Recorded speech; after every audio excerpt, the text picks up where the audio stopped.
In today's video, I'm going to teach you how to create a multiple choice quiz in Teachable.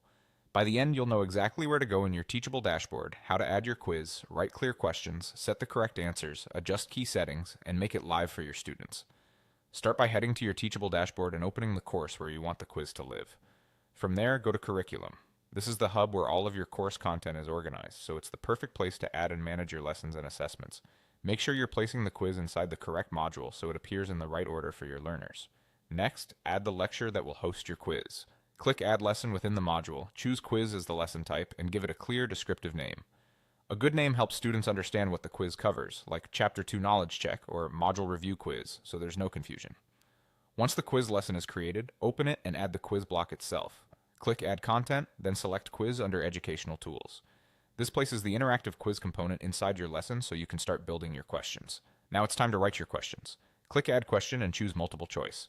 Enter your question text, then add the answer choices. Keep your question straightforward and aligned with the material you've just taught.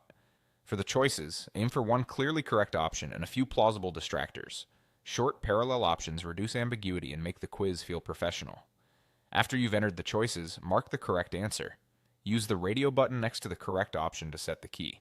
Taking a moment here to double-check spelling and accuracy will save you from student confusion later.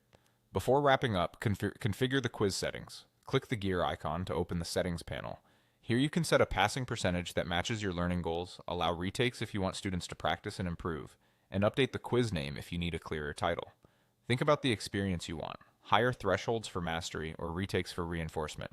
Finally, save your work and publish. Click Save to lock in your changes, and make sure the lecture itself is published so students can access it in the course. With that, your multiple choice quiz is ready to go, sitting neatly in your curriculum and aligned with your lesson objectives.